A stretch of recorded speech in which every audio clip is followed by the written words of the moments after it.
Today we'll talk about a very important topic, and the name of that topic is radicals. Let us try to understand what are radicals.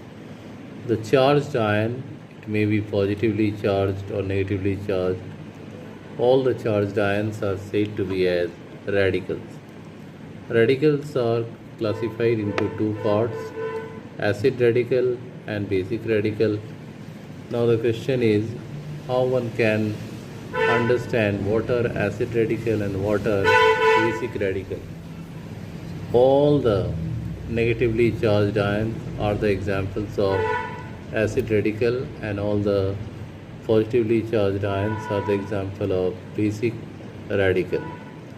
So acid radical comes from acid, and that's why they are said to be as acid radical, and basic radical comes from base, that is why they are said to be as basic radical.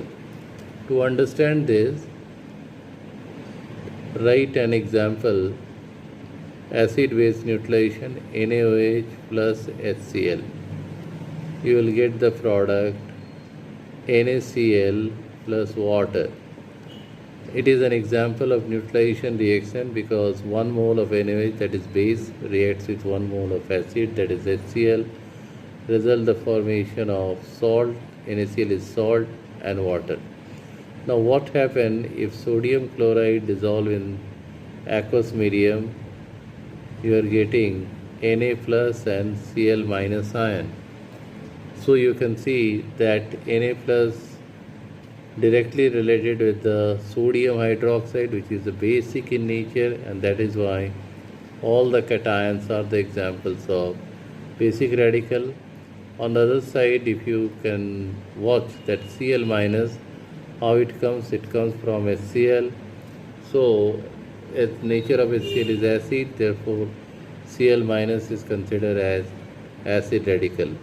So the point is very easily cleared to all of you that water radicals, the radicals are simply charged ion, and there are two categories, acidic and basic radical mainly, and all the positively charged ions are the examples of basic radical because they derive from base, and the acid radicals are negatively charged ion because they derive from acid. I hope that this concept is clear to all of you.